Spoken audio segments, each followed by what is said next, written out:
Hello and welcome to the PFF Fantasy Podcast. I'm your host, Nathan Jahnke.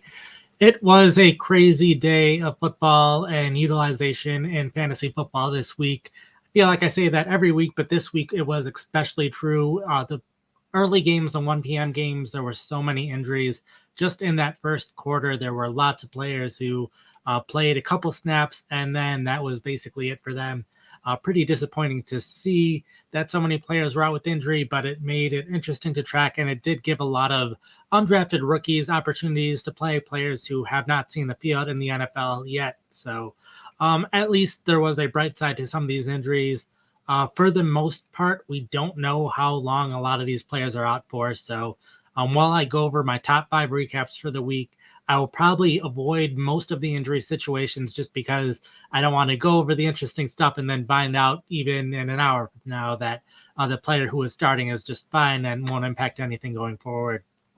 If you do want that injury reaction, though, you can check out my recapped all 12 games, all the offensive injury situations that happened. We'll be writing the waiver article. The waiver article will be longer than it's been at any point this season because of all the injuries that happened. But outside of all the injuries, there were still a couple of interesting things that I want to cover. And we will start right ahead with the game that just finished, Sunday Night Football, the Cincinnati Bengals.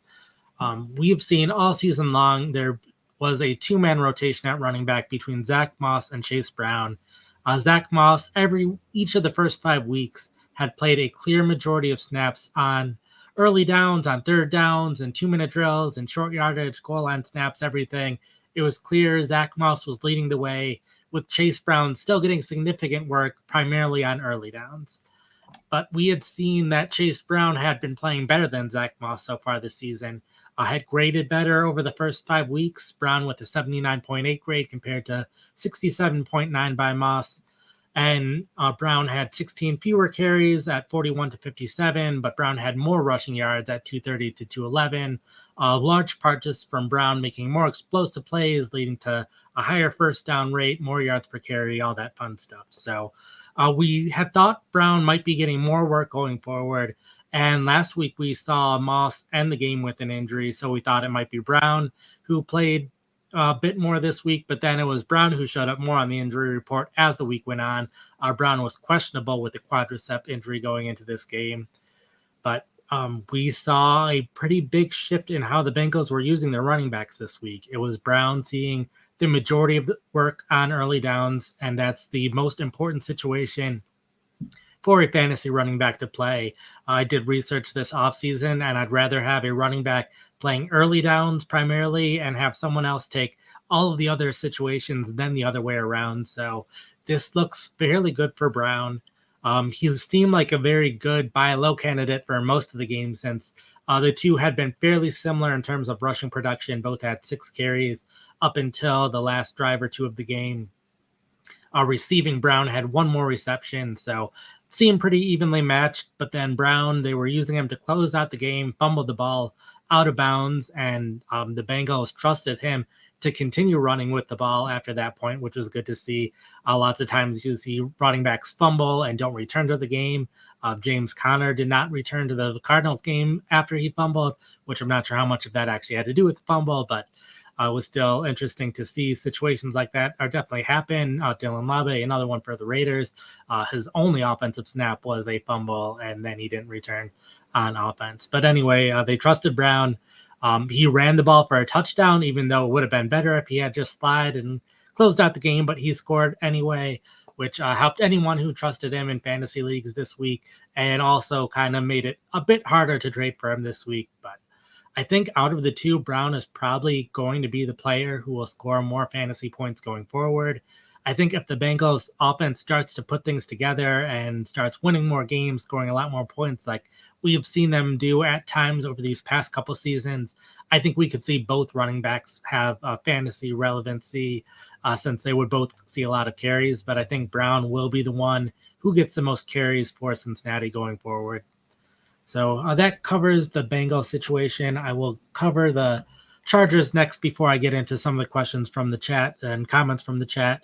The Chargers, we saw Kamani Vidal, if you follow anyone else in the fantasy football community, they were hyping him up this week.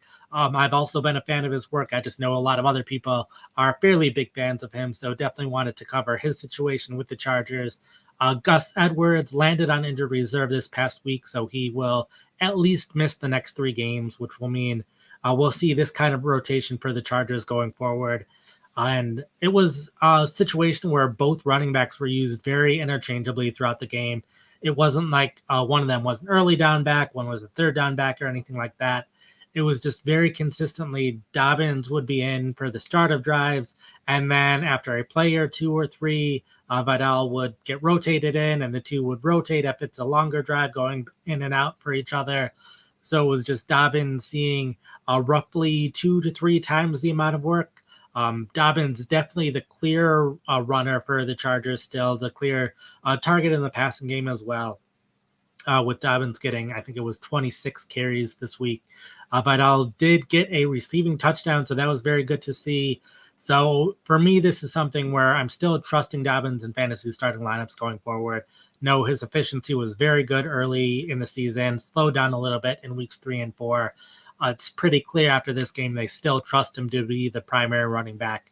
But it's also a situation where if Vidal starts playing better than Dobbins, then we could see this backfield shift significantly. We already saw early in the season Edwards was the starting running back, and then they switched to Dobbins. It's pretty fluid that they are able to change the rotation, and they trusted him in both early downs and third downs. It's possible they would trust him in short yardage as well, even though we didn't see too much of that in this game. So if he starts playing better, there's a chance Dobbins becomes the backup at some point. So in my waiver article, I will be including Vidal as one of the running backs, but I'm not super optimistic just because it seems pretty clear at this point that they are still trusting Dobbins to be the lead running back. There is a question, do you like Tyrone Tracy as an RB3 rest of the year? I am very curious to see how the Giants use Tracy. First off, as long as Singletary's out, I trust Tracy as the starter. I wouldn't be surprised at all if Singletary is eased back in once he is healthy. So even that first game back, I very well could be trusting Tracy. I think at that point, it just depends on how much the Giants want to play for the future versus right now with Singletary. In the run game, Tracy has graded better so far this season, but a lot of that has to do with Singletary fumbling the ball. I think it was twice so far early in the season. A lot of their numbers are a little similar. Tracy has more yards per carry, but Singletary does have more yards after contact per carry. So Tracy has gotten a bit more help from the offensive line so far this season. Some of that could be the defenses they faced. Receiving numbers after this game, after Tracy did very well as a receiver, look pretty similar. So I wouldn't be surprised if it's a 60-40 split for Tracy and Singletary once Singletary is fully healthy. Would not be surprised at all if that goes in any direction. I wouldn't be surprised if they stick with Singletary as the starter. I wouldn't be surprised if they go all the way to sticking with Tracy because he has a larger chance of being the long-term future. So I think I am definitely interested in having Tracy on my team. I know he's available in over 50% of ESPN leagues still. So if you're in a league where Tracy's still available, I'd get him. If someone's trying to trade for him, I'd probably hold on to him just to see what could happen because it has been pretty good these past 2 weeks. His yards per carry wasn't that good today, but I'm not overly concerned about that going forward. So I think RB3 is certainly within the range of possibilities. I wouldn't be surprised if he also ranks among my top 36 running backs when I do my rest of season rankings tomorrow. I think I will move on to wide receivers next. And the first wide receiver situation I want to get into is Arizona, where we saw Marvin Harrison suffer a concussion. I know I said at the top of this that I didn't want to go too much into injury stuff, but I think there's some interesting things going on with the Arizona wide receiver room that I just wanted to touch on it just because I think it's a little confusing. Last week, we saw both Zach Pascal and Chris Moore play more than they usually did. Usually, the Cardinals very rarely rotated out their wide receivers until the fourth quarter if it was a big lead or they were down by a lot or something. And in that case, Moore and Pascal were only playing about 5 snaps combined over the first 3 quarters. Then we saw last week They both saw, I think it was 5 snaps over those first 3 quarters, or saw significant playing time. They were rotating the wide receivers a little bit more than we had thought. Marvin Harrison Jr. had that huge week 2, and then he still was scoring touchdowns in week 3 and 4. But the receiving totals, the receiving yards, receptions haven't quite been where we would have thought he'd be. So they cut more this week in anticipation of Zay Jones coming back from suspension. So early in the week, I thought we'd see Zay Jones be the one to rotate in a little bit more significantly. But then Jones suffered a hamstring injury during practice, was limited throughout the week. I believe the hamstring injury was suffered during practice, but he didn't show up on the injury report until later in the week with that hamstring injury. Was ultimately inactive. I don't know how much of that was because of the hamstring injury or just a lack of practice with the team along with the injury.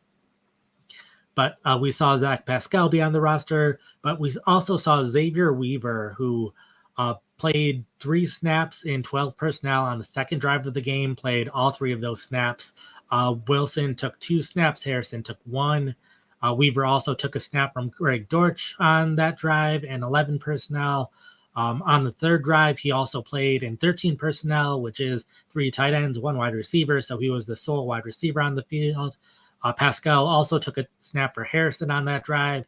So on the first 3 drives, Harrison was only playing 64% of the offensive snaps, which he had been playing 89% of the offensive snaps on the first 3 drives over the first 5 weeks. So even before Harrison suffered that concussion, he was getting rotated out more than usual. Wilson was getting rotated out, and Dortch was getting rotated out, all for Xavier Weaver. And Weaver is an undrafted rookie out of Colorado, had been inactive the first 5 weeks of the season. And then it was because they had that roster spot after cutting Moore that Weaver was involved. And once Harrison went down with injury, Weaver was the primary outside receiver opposite of Michael Wilson throughout the rest of the game.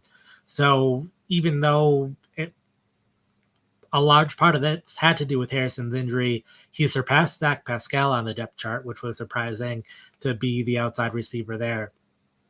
Part of it could be that Pascal is more of a slot and a Z receiver, where Weaver is more of an X receiver, so that also could very well be playing into things. But I just thought it was interesting that an undrafted rookie, even before an injury, started seeing more playing time, and then after an injury, basically had the starting role over someone like Greg Dortch, and not having any of those receivers take more of that X role, which is Harrison's role. So it was definitely interesting to see.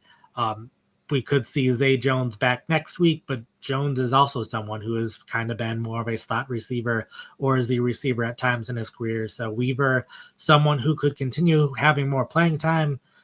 Didn't lead to any more targets in this game, though, only had the 1 target. So in the vast majority of leagues, probably doesn't amount to much. But if you are looking for someone to pick up in Dynasty this week, Weaver is definitely an option.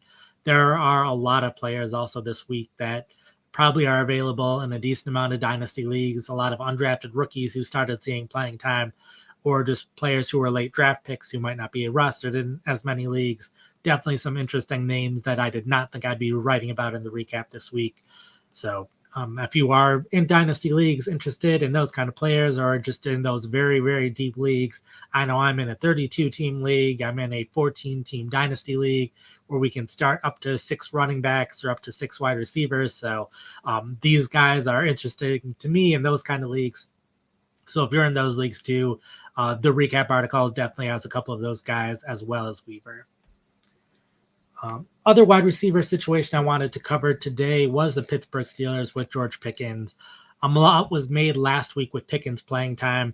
It was by far the lowest that he had played in a game, at least these last 2 seasons. So it was surprising to see. A lot of it had to do with 12 personnel. We had seen Pickens playing time kind of fluctuate over those first 4 weeks, but a lot of that simply had to do with how much they were using 13 personnel, or 14 personnel for that matter. Over those first 4 weeks, Pickens played 97% of 11 personnel snaps, 79% of 12 personnel, and just 20% of 13 personnel, which 13 personnel, not a huge deal for wide receivers, just because when there's 3 tight ends on the field, vast majority of the time they're going to run with the ball. So it's typically okay for a top wide receiver not to play in 13 personnel very often.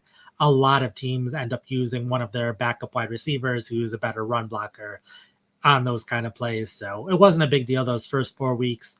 The big difference last week was Pickens only played 1 of 18 snaps in 12 personnel. So a huge change compared to playing those 79% of snaps he was playing. A lot of 12 personnel snaps end up being pass plays, roughly 50%. So that's a lot of pass plays where Pickens wasn't on the field last week. Also wasn't playing in 13 personnel, which was just a couple more pass plays where he wasn't on the field. So that seemed to be pretty significant for his fantasy value. This week, his snaps bounced back a little bit, but a lot of it was also changes in situations which were more favorable to Pickens. He played 20 snaps in 12 personnel, so not as much as early in the season, but a lot better than last week. And 8 of those 10 snaps, 8 of the 10 pass plays, they ran out of 12 personnel. So even though it was only 60% of the 12 personnel snaps, it was 80% of the 12 personnel passes.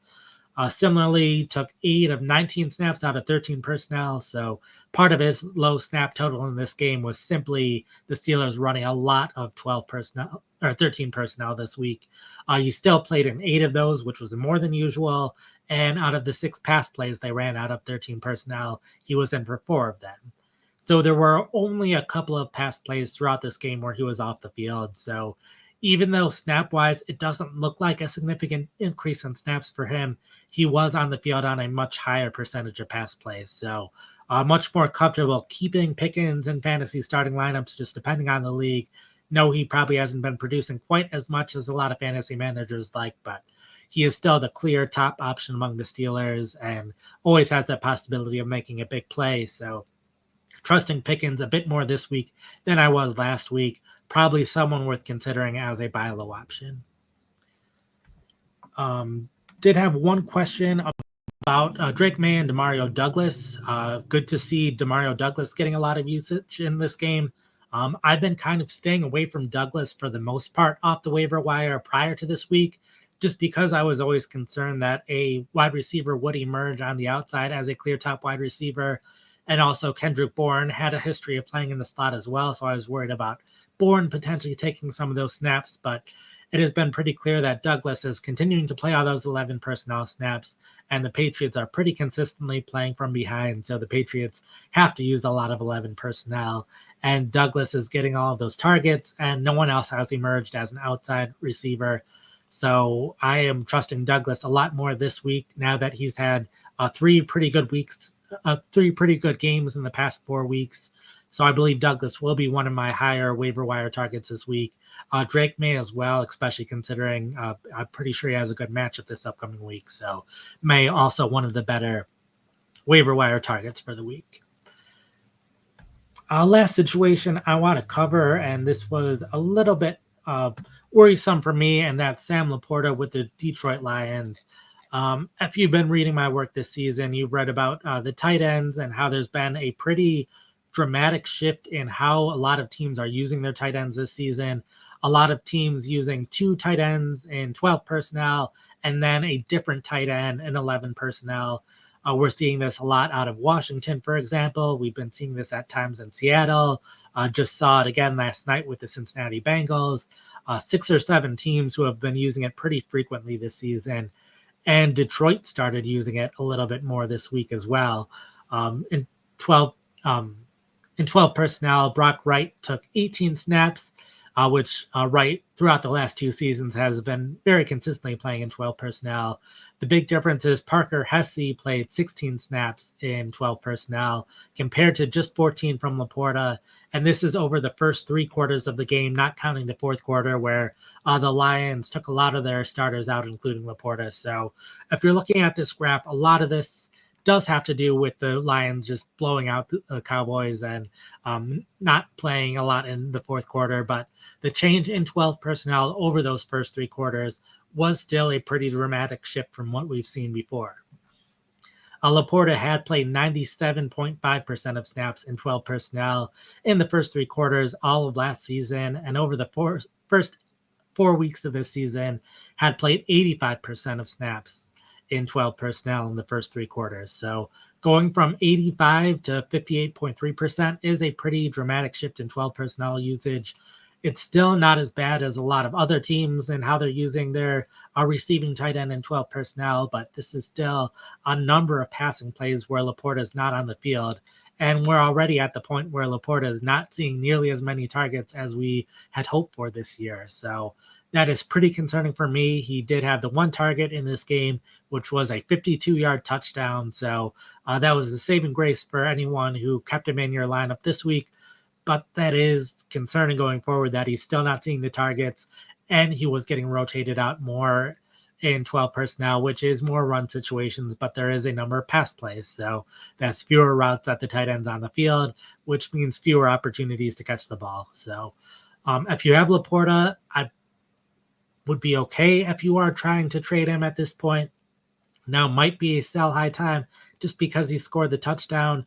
But I also would be perfectly okay waiting a week and just seeing if this week was just a weird game, if it was just the fact that they started blowing them out, that they started rotating Laporta out a little more often. He was dealing with the injury early in the season, did not show up on the injury report this past week. So I don't think it was the injury that caused this, but there's certainly that possibility. So if you want to hold on to Laporta and see what happens, I am also perfectly fine with that. I would definitely be curious to see what the Lions do with this tight end situation going forward, but I at least want to get people that information. So if you want to come to your own conclusions here and make decisions off that, you're certainly welcome to. But this is more or less a wait and see for me of what the Lions do at tight end going forward. One question that I have, you have the Chicago defensive special teams with the bye week. Should I drop them for a better defense or drop a bench player to stream?